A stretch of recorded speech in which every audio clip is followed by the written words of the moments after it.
I dey enjoy. We could dance like Luala, yeah, Luala. We could dance like Luala. Hey guys, and welcome back to my channel. Boom, boom, boom, boom. Hey guys, happy new year. I haven't shot for a while. I literally switched off. I was on holiday, and this week is my first video, and I'm coming in 2022 with a bang. My intention for this year is to just help as many businesses that I possibly can.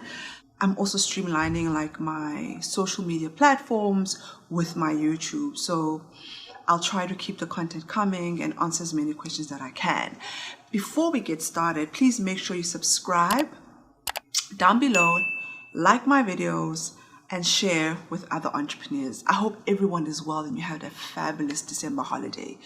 So today what I actually want to talk about is I want to talk about e-commerce fashion businesses, right?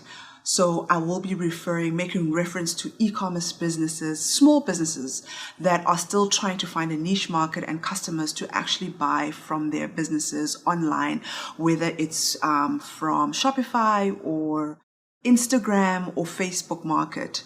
So the topic that I'm going to be focusing on is how they make claims, the same claims as huge retailers, but they don't actually have the capacity to make those kind of claims. So to begin with, I can't remember the name of the business, but it was an online fashion women's wear business. So before I even get started on that topic, I mentioned two important things. I said women's wear and I said fashion. Right? So immediately what some entrepreneurs don't understand who are in this line of business is that the minute you enter the market to sell clothes and in the women's wear category, you are competing with Zara, you are competing with Woolworths, you are competing with Edgar's, you are competing with the Fushini Group. You are a direct competitor to the big guns. So although your target audience, to begin with, is obviously massively smaller, but you are trying to steal customers from them because you're selling women's wear. Please be clear on that point. So there was one business on Instagram, I really can't remember the name, and it's actually not important because it's a recurring theme to these businesses. The claim that business made, firstly, was that they have the latest fashion. That is a huge claim to make. And the reason why I say that is because retailers have actual departments and buyers and designers within the retail structure. Part of their job description, they are accountable for trends analysis. So they have to go out there and actually find out what are the latest trends, whichever market they are copying, whether it's the East, the West, the UK, the US, Korea, whatever market they are copying, they have accountability for them to actually, research what is happening in the upcoming seasons within those markets. So budgets are allocated for these buyers and designers to jump on a plane and to go shopping overseas. But because I'm talking now with reference before COVID, and actually now, after COVID, buyers are starting to travel a little bit more because the borders are opened and the COVID regulations have eased. So they'll jump on a plane and they'll actually go shopping at retailers overseas, which they identify as their competitors. So my question to e-commerce platforms who are selling on Instagram, have you firstly identified your competitors? Who are you competing against? Whether it's in the international market or it's within the South Africa market, have you taken time to understand their assortment? Have you gone and bought samples that you're going to sit and interrogate and look at? Have you gone on websites and to find out like what your competitors are putting out in the next season? So what is helpful is that when you do this kind of research or you jump on a plane, if you're a big retailer, you've got the budget to send people out, you go and buy items that are a season ahead of what you already have. Okay, so for example, now we are in what month? We are in February, right? So we're still selling summer. So if buyers had to jump on a plane right now, they are going to get the tail end of winter overseas, right? So we will use those samples to build winter 23. Yeah. So what I'm trying to explain to these small businesses that do not make claims. I know it sounds amazing when you post on your Instagram and you're like, we've got the latest trends, but your trends are very specific to the supplier that you're buying from. I'm just assuming that you're buying let's say your items, you're buying them from China. You just jumped on maybe AliExpress, or you found an actual supplier, a great supplier who can give you your products. You are buying from their point of view. You don't know what trends they were forecasting. Did you even take the time to ask them where they got their trends? What are you selecting from? Because I know they'll send you like a catalog and you select.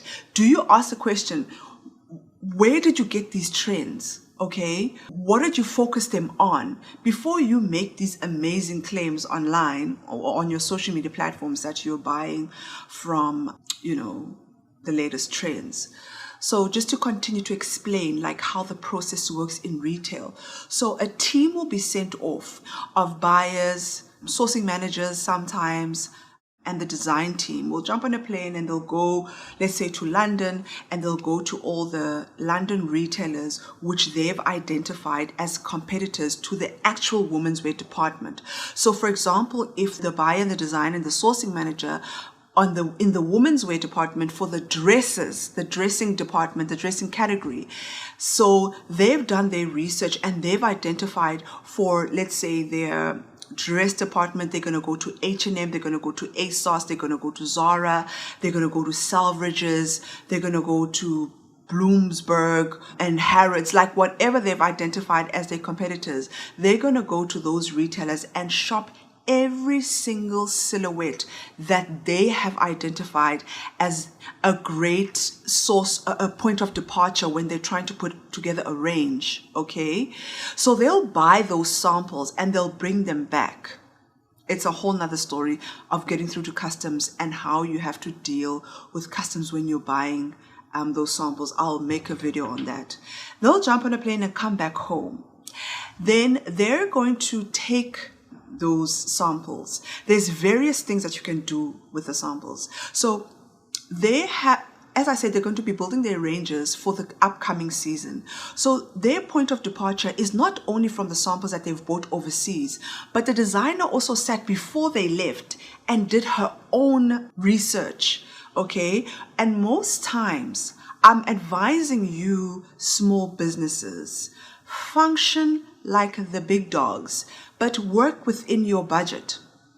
I'm just going to pick up my book because I want to share the websites that you can possibly go to that will assist you with trends, with, highlighting what will be big the following season, whether it's winter 23 or summer 23. They usually give you all the way to maybe, 2 or 3 seasons ahead, okay? So at least when you now go to your suppliers, you've got something that you're looking at that will assist you in choosing, your buys.